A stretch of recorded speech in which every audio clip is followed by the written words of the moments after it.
So welcome back to my channel. Today I'm going to be showing you guys how I make my version of Guyanese float bakes. This is a favorite for my daughter, my entire family basically. So I'll show you my method. So what we'll need all-purpose flour.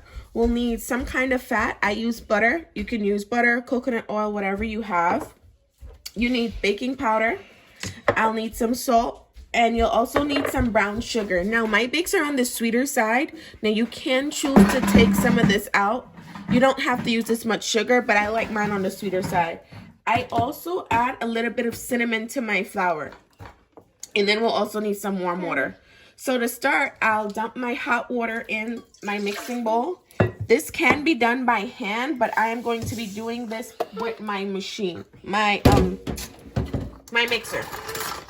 So what I'm going to do is I'm just going to stir that sugar into that hot water just until it dissolves. And like I said, I like my bakes on the sweeter side, so you don't have to use this much sugar. You can opt out and use white sugar as well. I'm just gonna make all of the sugar particles get nice and dissolved in there. And then I'm just going to set this to the side. Now for our dry ingredients, I'm going to dump in, I already measured and sifted my flour. I will be showing you the measurements in my description box. So it'll be right in my description box. So I'll start off with the baking soda. The baking powder, sorry. I'll just pour that in there. Then I'll add some salt to the flour. So basically all of our dry ingredients. Then I'll add the cinnamon. You can also choose to leave the cinnamon out. Like I said, this is my version, but it can be made without this much sugar. It can also be made with white sugar, and you can choose to leave the cinnamon out of it. But this is just a personal favorite of mine. So what I did is I just whisked all of that around, try to get all the dry ingredients nice and combined.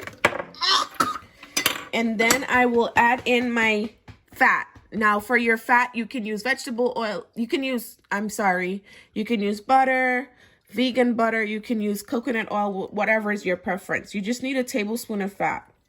And I'm just going to rub this in with my hands into my flour.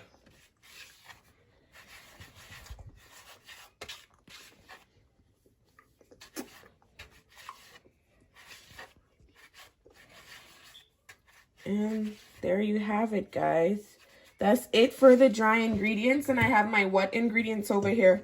So what I am going to do is I'm going to pour all my dry ingredients into my wet ingredients. Just get all of that nice and combined. Because I'm using my stand mixer, I'll just pour the dry into the wet. But if you're using your hands, all you have to do is create a center in the middle of your bowl and pour all of your wet ingredients into your dry ingredients. So then what I'm going to do is I'm just going to stick this on here, and I'm just going to let the mixer knead this for about 5 minutes. So I'll let this work in for 5 minutes, and I'll be back to show you guys what this will look like after all of this has been mixed in. Alright guys, so this is what my dough looks like after I let it knead for about 5 minutes. Now you can do this by hand, and if you find it to be a little bit too sticky, you can just add some more flour. So at this point, I'm going to dust my hands with some flour and roll this out into a ball, and I'm going to cover it with a kitchen towel for about 30 minutes. 30 to 35 minutes. So I'll be right back. About 45 minutes, and this is what my dough looks like. So now I will dust my surface with a little bit of flour, and I will roll this out, and I'll show you guys what this has to look like and how I do mine. Okay, so I turned my dough onto my surface, and what I'm going to do is I'm going to pinch it out as big as I would like my bakes to be, and I'm just going to roll it out into like a ball, dust it into a little bit of flour so it doesn't stick to my surface. And then I'm just going to go over it with the rolling pin. You know, not too flat, just a nice circle. And that's just how I am going to make mine. I'm not going to make my bakes really big. I'm just going to make them some nice medium size. So that's how I do mine. Now, you can do this any way that you choose, any shapes that you would like. And right now I have my oil heating up. So then I will place these in some hot oil, and they will fry, and I will show you how I do that. So I will be back in 1 minute, guys, while I finish rolling all of these out, and then I'll show you guys how I fry mine. So my oil has been heating up for a few minutes, so what I'll do is I'll place a bake inside there. Now you can start with one bake, you can start with two, it's your preference. I'm just gonna do one so I can show you guys how I do this. So as you can see, it's frying there, and as soon as this starts to bubble up and kind of float to the top, I'll turn it on the other side. That's like about, I guess, 30 seconds. 30 seconds to a minute. You see it starts to like float to the top. And what I will do is I will just turn this over onto the other side, and I'll just keep that cooking until it's nice and golden brown. And that's what you'll just keep doing. So you'll just keep turning it. You see how it floated to the top?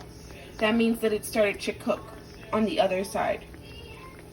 So then you'll just keep turning it until you get the color that you desire.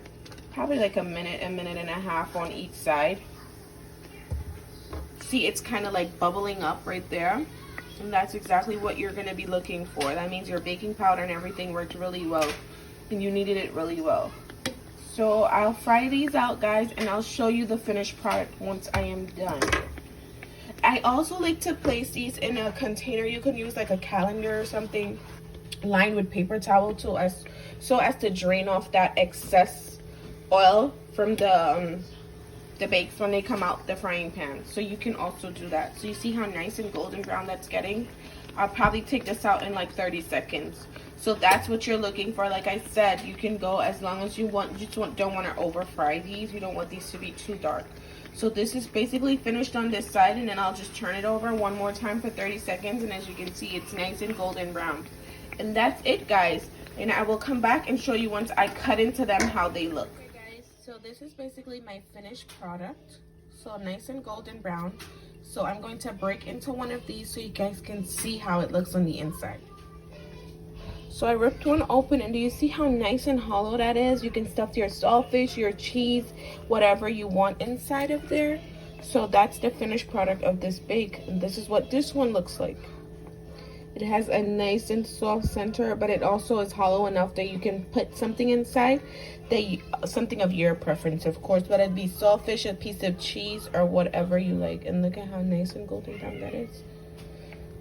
And that's the finished product of my float bakes, guys. So thank you guys so much for watching, and I hope you enjoy, and I hope you try this soon.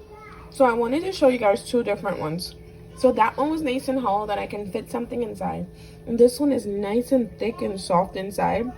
Then I can just eat this just like this, or I can cut the center of this one and put some cheese or even saltfish. So yeah, and there you have it, guys. You see all the little spots from the cinnamon. So delicious.